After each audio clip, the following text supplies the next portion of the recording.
From the Albuquerque Journal, this is the leading news. I'm Gino Gutierrez. It's Wednesday, July 8th. Here's what we're covering on today's episode. The embattled dean of the University of New Mexico School of Law has been reappointed for another 5-year term. With more on this development, I'm now joined by the Journal's education reporter, Natalie Robbins, who's been following this story. Natalie, thank you so much for joining me. Thank you. So Natalie, before we jump into the contract renewal, I want to backtrack a little bit for our listeners who may not have been keeping up with this story. Why exactly was there so much controversy around renewing this contract for the dean? So the dean of the law school, Camille Carey, her contract was up for renewal for another 5-year term. And there were, multiple kind of community organizations, alumni, who were speaking out against her contract renewal. And her critics were saying that her administration has not prioritized the admission of New Mexico residents and Native Americans, that she prefers to admit out-of-state students. And, there are also allegations that she's kind of created like a hostile environment at the law school that's led to the departure of some longtime faculty members as well. She has her defenders as well, of course. There are several former faculty members and current faculty members that have spoken out in her defense, saying that, the dean really doesn't have that much control over admissions and that, the dean also has no control over who applies to law school too. But her contract has been renewed, so she can be there for another 5 years. And Natalie, to kind of piggyback on something you just mentioned, Carey did have her defenders inside of the law school. In fact, actually, that is kind of what led to her contract renewal. Provost Barbara Rodriguez saying that 24 of 31 law school faculty members voted in support of her reappointment. So that kind of speaks to what you were talking about with Carey having that support. And that came even as opponents, which included the New Mexico Hispanic Bar Association, the ACLU of New Mexico, State Senator Antonio Maestas, and 14 student organizations were urging the university not to renew her contract. Right. So they make the renewal decisions, or the provost does, based on a faculty vote usually. And it was about, I guess, what is that, like 75% approximately of the faculty, 77% voted in favor of her renewal. And there were 31 faculty members who participated out of a total of 33. So pretty high response rate as well. And Natalie, you've done some extensive reporting on this and some of the concerns that were brought up by opponents that didn't want Carey's contract to be renewed. And one of the key issues was how in-state enrollment has declined. Can you tell us a little bit more about that? So in 2023, when Carey was dean, the level of in-state students hit its lowest point in about 14 years. That year, about 66% of the first-year class was from New Mexico or had lived here a year or longer. So that is 61 out of 92 students.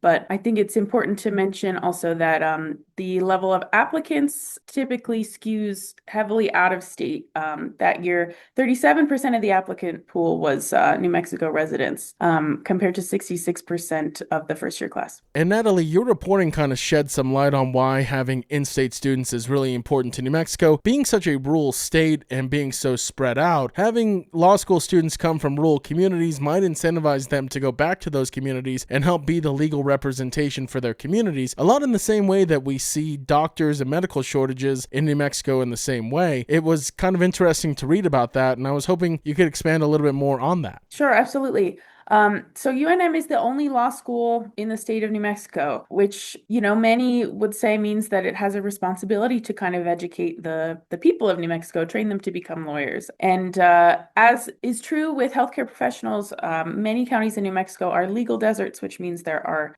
is a shortage of attorneys.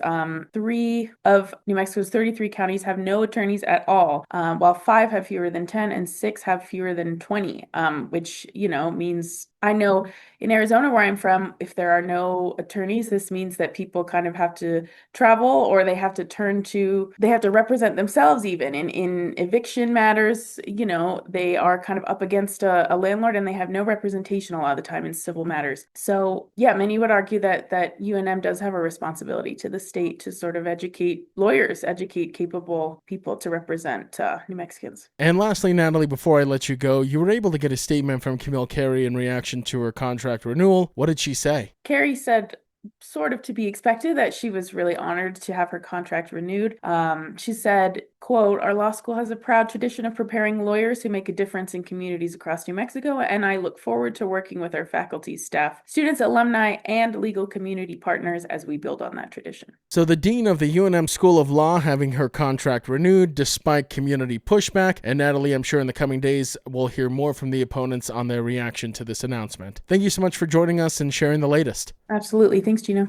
U.S. Senator Martin Heinrich has withdrawn his endorsement of Maine Democrat Senate candidate Graham Planter after allegations surfaced that Planter sexually assaulted a woman that he was dating. Heinrich called the reported allegations, quote, appalling, and said that Planter should step aside, saying that such conduct would be incompatible with public office if the claims are accurate. Heinrich had endorsed Planter in March, and a political committee affiliated with him donated $5,000 to his campaign in May. Heinrich had previously defended Planter's past record, saying the candidate had learned from earlier mistakes. New Mexico's other U.S. Senator, Ben Ray Lujan, has also called on Planter to withdraw, saying the allegations are serious and undermine public trust. Planter has denied the allegations, but says he is taking time to consider next steps. The controversy comes as Democrats view Maine's Senate race against incumbent Republican Susan Collins as one of their best opportunities to gain a Senate seat in the chamber where Republicans currently hold a narrow majority. An 18-year-old was found guilty on Tuesday on 3 counts of first-degree murder in the final trial stemming from the 2025 mass shooting at Young Park. A jury convicted Gustavo Dominguez after deliberating for less than 90 minutes, concluding he took part in a coordinated attack that killed 19-year-old Dominic Estrada and bystanders Andrew A.J. Madrid, who was 16, 17-year-old Jason Gomez, and injured 14 others. Prosecutors relied heavily on cell phone videos, photos, and ballistic evidence to argue that Dominguez, who was 17 at the time, fired into a crowd of about 200 people during an informal car meetup. Although the murder weapon was never recovered, prosecutors said the evidence showed Dominguez was armed, wore a mask, and acted along the other convicted shooters. Defense attorney Herman Ortiz argued the state failed to prove its case beyond a reasonable doubt and said Dominguez neither killed anyone nor acted in coordination with others and plans to appeal the conviction. District Attorney Fernando Macias called the verdict an important step for the community and said prosecutors will seek 90-year prison sentences for each of the 4 convicted shooters when they are sentenced in the coming months.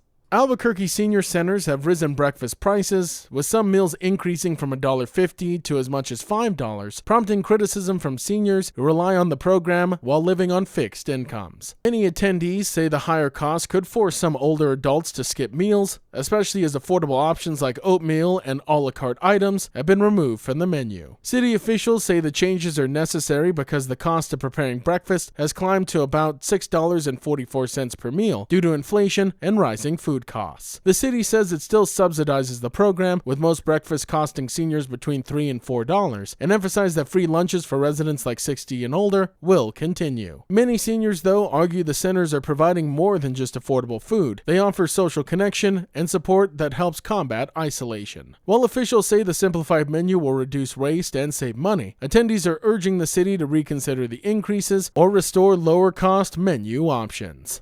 And in sports news, Hoptum Samuel, the most decorated athlete in University of New Mexico track and field history, is turning professional and will forego his final year of NCAA eligibility. The 5-time NCAA champion announced on Tuesday that he will begin his pro career immediately, but will remain at UNM to finish his degree. Samuel's decision comes just weeks after winning NCAA titles in the 5,000 and 10,000 meter and competing in one of the greatest seasons in program history. Although he had previously said he planned to return for his senior year, he said now is the right time to take the next step in his career. Head coach Darren Gossam said Samuel's market value has never been higher and that there's little left for him to prove at the collegiate level. Samuel, who currently has an NIL deal with Hoka, has not yet signed a professional contract but is expected to draw significant interest from major running brands after becoming a national champion in cross country, indoor track, and outdoor track, while setting an NCAA record in the outdoor 5,000 meters. The leading news is powered by the journalism of the Albuquerque Journal. If you enjoy hearing all of the stories we share with you here daily, please consider becoming a digital subscriber to the Journal by utilizing the discount code in our show notes. Every subscription helps support local journalism and allows us to provide you with the news that matters to you. Now taking a look at Albuquerque's weather forecast, isolated rain between noon and 3 p.m. is expected today, sunny and hot conditions with a high near 99. As for this evening, scattered showers and thunderstorms are expected mainly before 9 p.m., mostly cloudy with a low around 65. To keep up with all the latest news from the Albuquerque Journal, you can visit our website at abqjournal.com. That's the leading news. I'm Gino Gutierrez. We'll be back tomorrow.